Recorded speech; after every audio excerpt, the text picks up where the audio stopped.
Nous allons étudier les variations de suite de façon générale.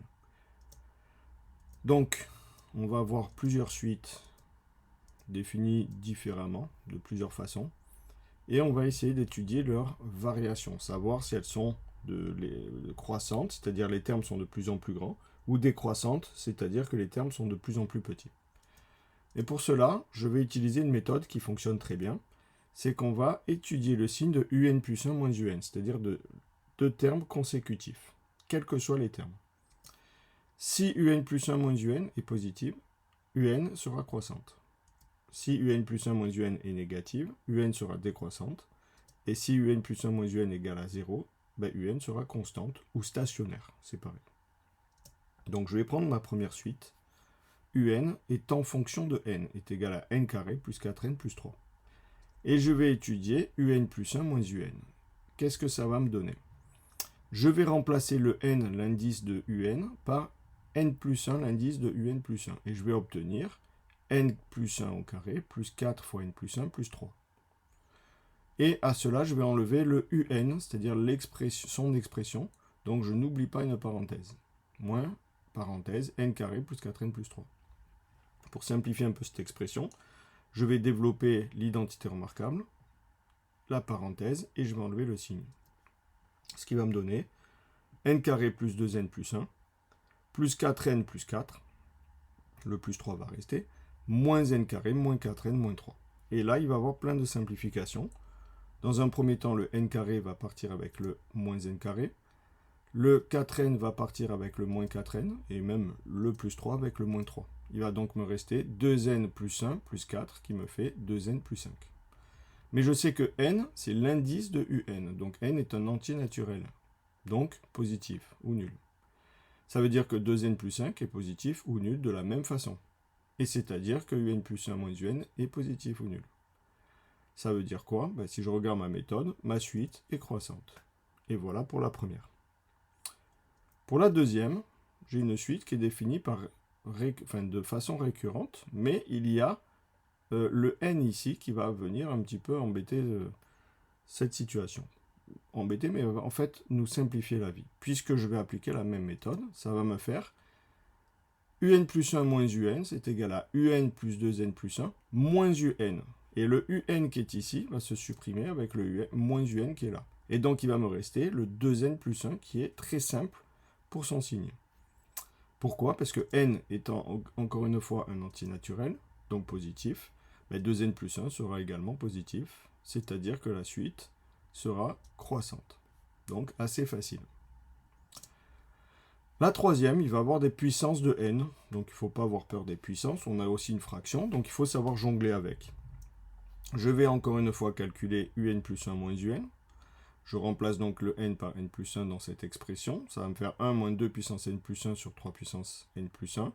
Moins un, j'oublie pas la parenthèse, que je vais enlever par la suite, donc ça va me changer les signes. Et je vais simplifier les 1 plus 1 moins 1 qui vont dégager. Il va donc me rester 2 puissance n sur 3 puissance n moins 2 puissance n plus 1 sur 3 puissance n plus 1. Je constate que les fractions sont de même forme. J'ai du 2 en haut, du 3 en bas, sauf que les puissances vont changer. Puissance n plus 1, ça veut dire quoi? Ça veut dire que j'ai une puissance n fois une puissance 1. Donc 2 puissance n plus 1, c'est 2 puissance n fois 2 puissance 1. 2 puissance 1, c'est 2.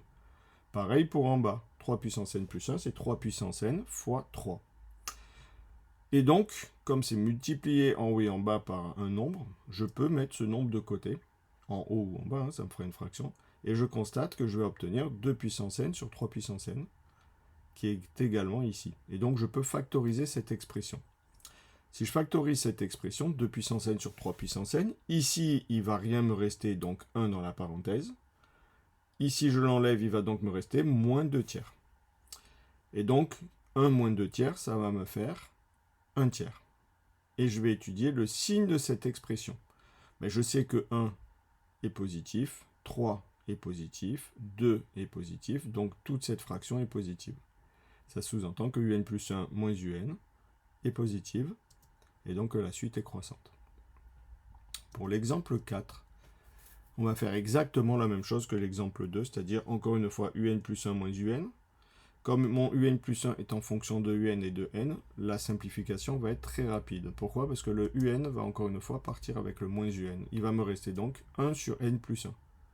Et comme n plus 1 est positif, puisque n est positif, c'est un entier naturel, donc un plus 1 moins un sera positif, et donc la suite sera croissante. Pour la cinquième, c'est un petit cas particulier. Pourquoi? Parce que si je fais un plus 1 moins un, ça ne va pas forcément marcher. On peut s'en sortir, mais il y a beaucoup plus facile. Ici, je constate que u1, si je le calcule, je remplace donc n ici par 0.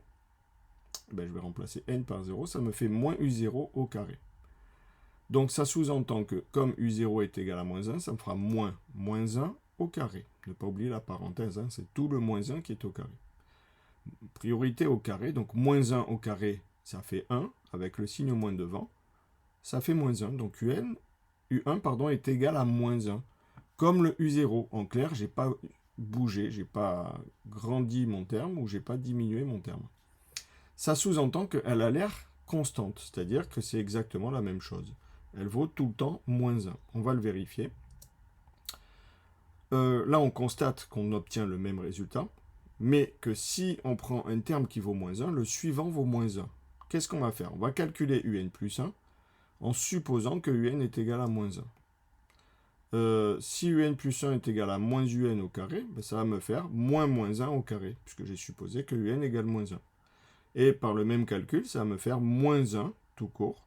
Et donc, j'ai supposé que un est égal à moins 1, et on trouve que le terme suivant, un plus 1, est aussi égal à moins 1.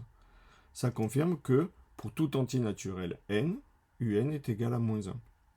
Et donc ma suite est constante ou stationnaire. Ça veut dire que tous les termes valent moins 1. Un petit cas particulier, mais ça marche très très bien aussi. Pour la sixième, ça ressemble un peu à la suite du 4. On va faire un plus 1 moins un. Et donc, par contre, là, j'ai pas de puissance, mais ça change rien. Ça va me faire n plus 1 sur 3 puissance n plus 1, moins n sur 3 puissance n.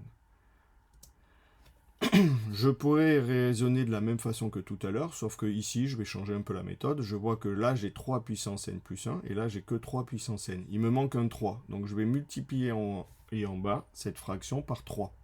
Comme ça, je vais obtenir le même dénominateur à droite et à gauche, et juste, il faudra faire l'opération sur les numérateurs. Donc n plus 1 moins 3n, ce qui va me donner 1 moins 2n sur 3 puissance n plus 2. n plus 1, pardon. Alors ici, je vais étudier le signe. Je sais que 3 est positif, donc 3 puissance n plus 1, qui est une multiplication successive de 3, bah, ça va être positif. Il va falloir étudier le signe de 1 moins 2n. Mais si je sais que n est un entier naturel, ça sous-entend que si n est plus grand que 1, alors 1 moins 2n est négatif. Pourquoi? Parce que si n est plus grand que 1, je prends 1 exactement. 1 moins 2n, c'est 1 moins 2, ça me fait moins 1, c'est négatif. Et plus je prendrai de n grand, ben plus j'ai enlevé de moins 2 quelque part. Par exemple, si je prends n égale 10, c'est 1 moins 2 fois 10. Donc 1 moins 20, ça me fait moins 19. Donc c'est négatif à partir de n égale 1. Ça sous-entend que un plus 1 moins un est négative à partir de n égale 1. Et donc que la suite est décroissante.